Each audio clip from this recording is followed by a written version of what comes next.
안녕하세요. 훈민정음을 활용한 영어 발음 표기의 고재윤입니다.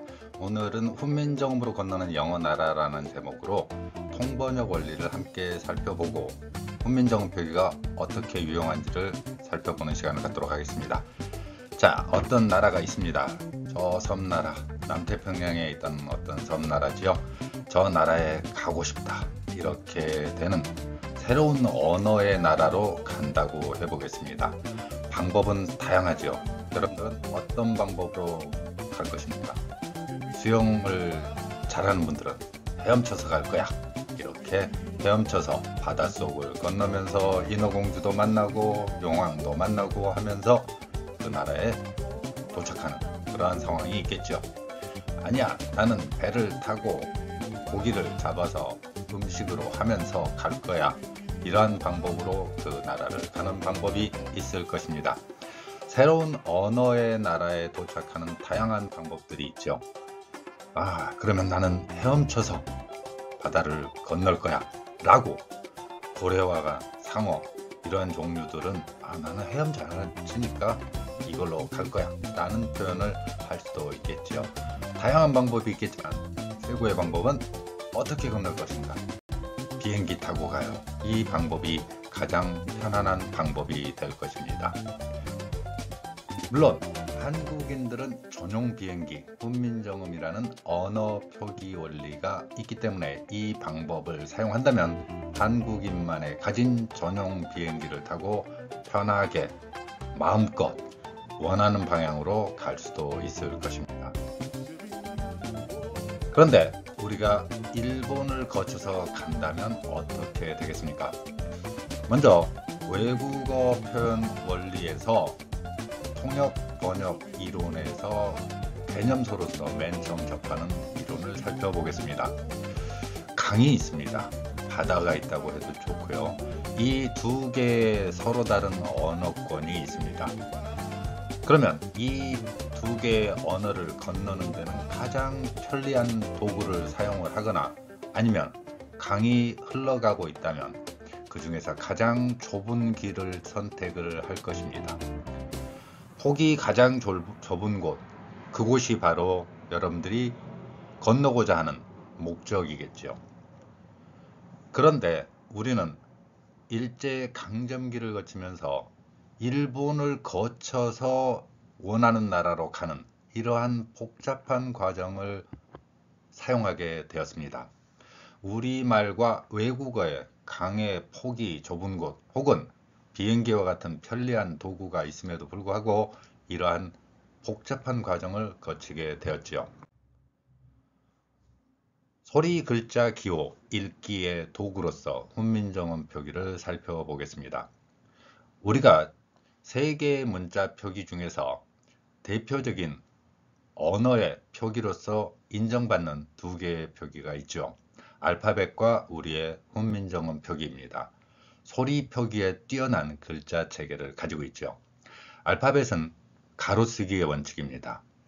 무조건 각각의 음의 최소 단위인 음소, 예를 들면 시옷이라는 그 시옷에 해당하는 소리를 가로쓰기로 그대로 배열을 하는 것이죠. 이에 비해서 훈민정음은 위에서 아래로 글자 표기를 하는 방법도 있고요.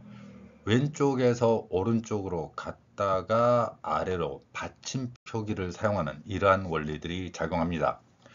세종대왕은 훈민정음을 창제하면서 이러한 원리로 글자 표기를 개발해냈죠. 가로쓰기만을 사용하는 알파벳과 다르게 음소를 조합을 하고 그 조합하는 결과는 소리, 호흡의 단위로서 표현될 수 있다. 이것이 훈민정음 표기의 방법이라는 것입니다. 구체적인 표기 원리를 한번 살펴보겠습니다.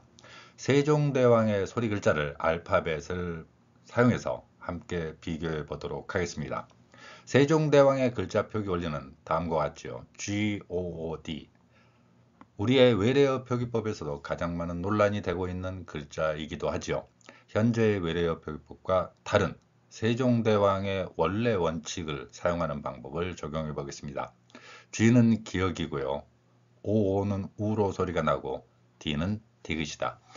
물론 우리말 기억과 영어의 G는 유성음이라는 영어의 소리 특성상 조금은 다른 부분이 있지만 일반적으로 주인은 기역으로 우리가 받아들일 수 있을 것입니다. 마찬가지로 디귿으로 표현되는 영어의 D 역시 우리의 소리와 다르게 영어는 목젖이 울리는 유성음이라는 특성을 갖습니다.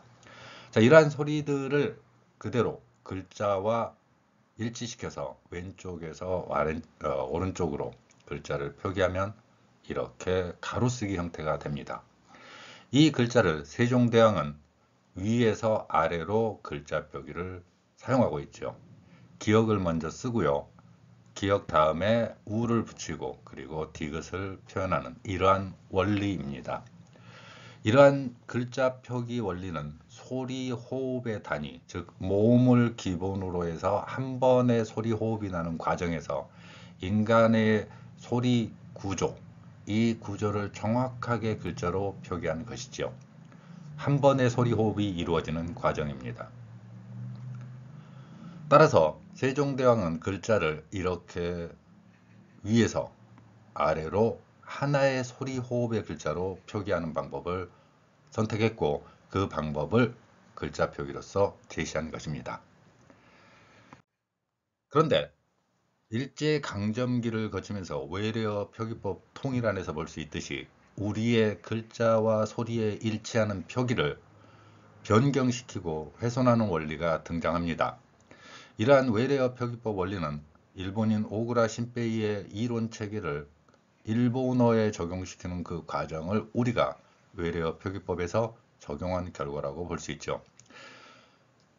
많은 사람들이 논란을 가지고 있는 그새 표기가 디귿인가 시옷인가 이렇게 생각하는 주장이 바로 이 부분에 있습니다. 받침 표기를 제한하고 자음과 모음을 결합하는 일본어 방식의 음절 구조로 바꾼 것이죠. 모든 소리를 음소의 배열이 아닌 음절로 바꿔버리는 이 두 개의 조항이 실제로 우리의 외국어 학습이나 영어라는 나라로 건너가는 과정 혹은 중국어라는 나라로 건너가는 과정에서 혼란을 가져오게 되는 것이죠.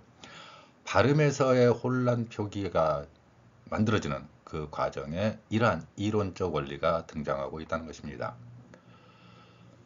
자음과 모음, 외래어 표기법 통일안 세칙 제1항에 들어있는 홀소리 을을 풀이어 적는다 이러한 내용이 자음과 모음으로 변화시키고 음절이라는 일본어 방식의 글자 표기로 변환시키는 핵심적인 원리가 되는 것이죠. 또한 자음 표기를 제한함으로써 받침 표기가 줄어들게 되는 그러한 상황을 만들게 된 것입니다. 우리는 다양한 소리를 표기할 수 있는 자음을 가지고 있지만 그 자음을 사용하지 마라 이렇게 돼버리는 것이 제4항에 있는 내용이죠. 이렇게 됨으로써 우리의 현재의 한글 표기가 일본어 발음처럼 영어 발음이 표기되는 결과를 가져오는 것입니다.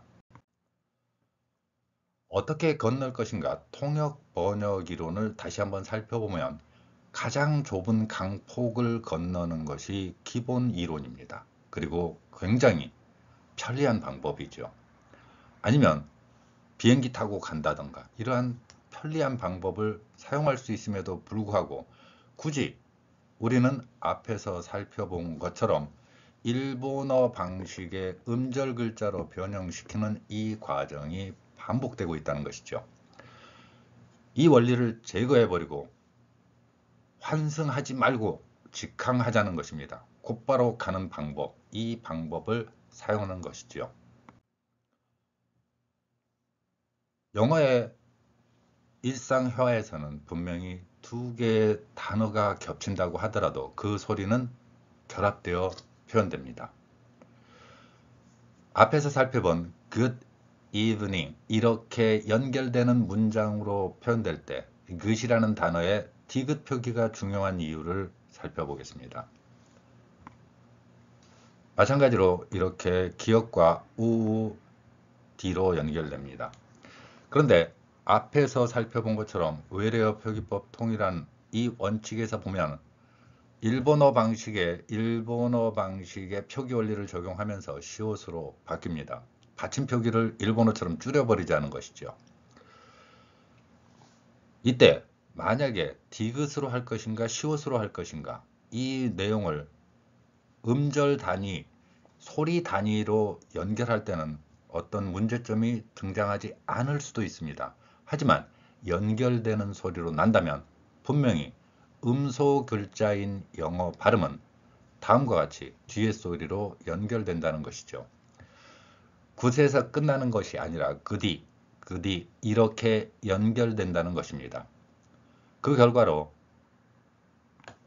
영어의 V 소리를 만나게 되면 이렇게 그 다음 소리와 연결되는 과정, evening의 발음에서 그디가 그디로 연결되는 그디의 발음이 되는 것이죠. 알파벳은 앞에서 설명드린 것처럼 왼쪽에서 오른쪽으로 단순하게 이렇게 쭉 소리를 나열하는 것이고, 비록 띄어쓰기가 되어 있지만 실제 소리에서는 연결된다는 것입니다. 물론 외국어이고 새로운 나라의 언어이기 때문에 우리말에 없는 소리가 필요하지요. 그 장애물이 바다와 같은 이러한 형태로 나타날 수 있고 강과 같은 형태로 나타날 수 있습니다. 이 문제를 해결하는 방법은 무엇인가 하는 것이죠. 영어의 V 소리는 우리말에 현재에는 없습니다. 하지만 세종대왕이 훈민정음 창제할 때는 가장 비슷한 소리로 볼 수 있는 비읍 아래에 작은 동그라미를 친 글자 표기가 있습니다. 이 글자 표기를 사용해서 연결시켜서 발음을 해보는 것이죠. 그 결과로 실제 발음은 good evening, evening 발음에서 V 소리는 윗니로 아랫입술을 물고 목젖이 울리는 소리가 됩니다. 이러한 글자에서 제가 오른쪽에서 제시하는 것처럼 영어의 V 소리를 받침으로 볼 것인가 아니면 자음 두 개의 V와 N이 결합되는 상태로 볼 것인가 하는 것은 여러분의 선택에 달려 있지만 실제 발음을 할 때는 이러한 두 개의 자음이 결합되는 상태가 영어 발음에서는 지극히 자연스러운 현상이라는 것이죠. 자음이 겹칠 수밖에 없는 글자 표기 원리는 가로쓰기로 음소를 표기하는 알파벳의 경우 이러한 글자 표기 원리를 훈민정음 표기로 변환시킬 때 충돌이 일어나게 되는 것입니다. 이러한 문제를 해결하는 방법으로 세종대왕은 자음이 겹칠 때 그 두 개의 자음을 동시에 표기하는 원칙 역시 제시하고 있죠.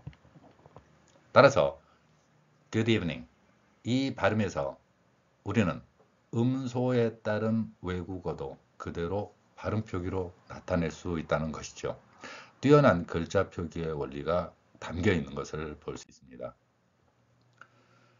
그런데 일본어 방식의 오그라 신페이의 원리를 적용한다면 시옷으로 띄어쓰기를 명확하게 해버리고 연결되는 것을 무시하는 이러한 형태를 볼 수 있죠. 그 결과로 각각의 소리를 살펴보면 받침에서 디귿이 아닌 시옷으로 바꿔라 이런 이야기가 존재하고 있는 것을 볼 수 있습니다. 그러면 그 D가 아니라 구시가 되는 것인가 이러한 논란이 등장할 수 있는 것이죠. 이 논란이 등장할 수 있는 이유 중에 하나가 일본어는 앞에서 설명한 것처럼 음절 소리 원칙을 표현하고 있기 때문에 그렇습니다. 자음과 모음을 하나의 소리로서 뭉뚱그려서 표현하고 있다는 것입니다. 관련 내용은 일본어에 관련된 다양한 소리에서 함께 보실 수 있습니다. 그리고 오그라 신페이의 이론을 적용한 그 발음을 표기한다면 구시브닝 이렇게 발음이 될 것입니다. 일본어 방식의 표기를 적용하는 받침은 분명히 일본어처럼 음절 구조로 만들어 버리고 음소를 배열하는 단위를 가진 알파벳과 훈민정음 표기에서는 적용하기 어려운 방식이라는 것이죠. 가로쓰기 원리가 결합되는 그 과정을 각각의 소리를 자음과 모음을 무조건 합치는 일본어 방식으로 변경되는 것, 이 방법만 극복해도 우리의 외국어 학습이나 외래어 표기에서 훨씬 다양한 소리들을 표현할 수 있다는 것을 알 수 있습니다. 일본어 방식을 적용한다면 이렇게 차음과 모음을 전부 결합시킵니다. 그 결과로 그 원리를 적용한 글자는 구시브닝이 되겠죠. 어처구니 없지만 훈민정음 창제 당시에 각각의 소리를 그대로 표현하는 이러한 글자들을 일제강점기의 외래어표기법 통일안에서 볼 수 있듯이 제한해버리고 모음을 넣고 하는 원리, 외국어를 지도하는 많은 분들이 한국인들의 가진 특이한 버릇 중에 하나가 을을 붙이는 원리, 이게 어디서 왔느냐 이러한 의문을 갖습니다. 그 원리의 출발점이 바로 외래어표기법 통일안에 명확히 드러나 있는 것을 볼 수 있죠. 실제 언어 표현을 한번 살펴보겠습니다. 우리가 일본어 방식을 일제강점기가 지난 후에도 사용하고 있는 단어들입니다. F 발음을 히읗으로 표현하고 그 일본어에 없는 어 발음을 아로 발음하는 일본어 방식, 이러한 원리를 적용하는 것, 대표적인 단어가 화이바라는 발음이 있죠. 상품명으로 미에로 화이바, 이런 표현이 있는 것을 여러분들도 아실 것입니다. 또한 군대에서 철모 대신에 쓰는 모자를 우리가 하이바 이렇게 표현합니다. 그 단어 역시 섬유질로 바뀐 이러한 모자의 형태를 이야기하고 있는 것입니다. 그 발음들이 왜 하이바고 화이팅이 되는지 일본어 방식의 원리. 자, F를 히읗으로 합니다. 그리고 I는 I 소리가 나겠고요. 일본어에서는 어 발음을 못하기 때문에 아 발음을 합니다.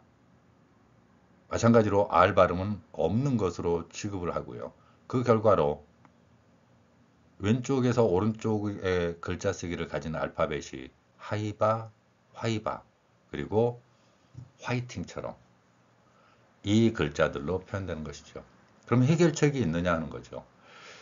영어의 F 발음을 저는 피읍 아래 작은 동그라미를 친 글자 표기로 나타냈습니다. 소리를 내는 방법은 윗니로 아랫입술을 물고 계속해서 마찰을 일으키는 소리, 이렇게 정의할 수 있죠. 이 소리를 그대로 적용해서 표현하면 fighting, fiber, 이런 발음이 된다는 것입니다. 그러면 우리의 일상생활에서 벌어지는 영어 표현, 그 표현 중에서 음절 단위가 아니라 음소 표기가 연결되는 발음, 앉으세요에 해당하는 이러한 발음도 이와 같이 표현할 수 있다는 것이죠. 영어의 윗소리는 맨 나중에 표현하도록 하겠습니다. 각각의 소리에 맞는 글자인 훈민정음 당시의 표기로 적용해 보도록 합니다. 가로쓰기의 형태로 유지되는 알파벳이 연결되어서 소리가 나는 것이죠. 그러면 영어의 윗소리에 해당되는 글자는 비읍 아래에 작은 동그라미를 친 글자로 표기한다고 하면 have a seat, 이렇게 발음된다는 것이죠. 물론 영어의 윗소리는 윗니로 아랫입술을 물고 목젖이 울리는 방법으로 표현하는 것입니다. 소리, 글자, 기호 읽기의 실제 표기 원리는 제가 본 채널에 영어 단어 1000개를 활용해서 표현하는 기본 영단어 암기하기, 이러한 코너에서 설명되어 있고요. 실제 연결되는 소리는 기본 문장 100개에서 표현하고 있습니다. 알파벳과 같은 가로쓰기의 글자를 일제강점기에 형성된 일본어 방식의 발음 원리를 극복하고 훈민정음 방식으로 그대로 글자를 때에 따라서는 위에서 아래로, 왼쪽에서 오른쪽으로, 그리고 받침 표기를 하는 이 원리만 적용시킨다고 하더라도 우리의 외국어 학습은 비행기를 타고 그 나라에 가는 것처럼 편리할 것입니다. 영어 발음 표기 원리에서 우리는 세종대왕의 방식을 그대로 적용할 것인지, 아니면 일본어 방식의 표기 원리로 변경시킬 것인지 하는 것에 대한 것은 결국은 우리의 선택에 달려 있다고 볼 것입니다. 또한 이 과정에서 외국어라는 언어의 특성상 우리말에 없는 발음들이 있죠. 그런 경우에는 훈민정음 창제 원리를 적용해서 각각의 글자로 앞에서는 제가 영어의 F소리와 V소리를 표현했습니다. 그 외에 글자 표기는 다른 동영상에서 활용하는 사례를 찾아볼 수 있습니다. TH에 해당하는 발음과 Z에 해당하는 발음들을 이렇게 훈민정음 창제 원리를 적용해서 표현한 것이죠. 이처럼 우리는 외국어 통번역의 원리, 어떤 방법으로 그리고 도구는 어떻게 사용하고 하는 것인가 하는 것을 고민해 볼 필요가 있습니다. 가장 좁은 길을 건너고 비행기와 같은 우리의 전용 비행기를 사용하는 원리를 적용한다면 학습에 있어서 그리고 외래어 표기나 외국어 학습 과정에서 수월성이 있을 것이라고 생각합니다. 감사합니다.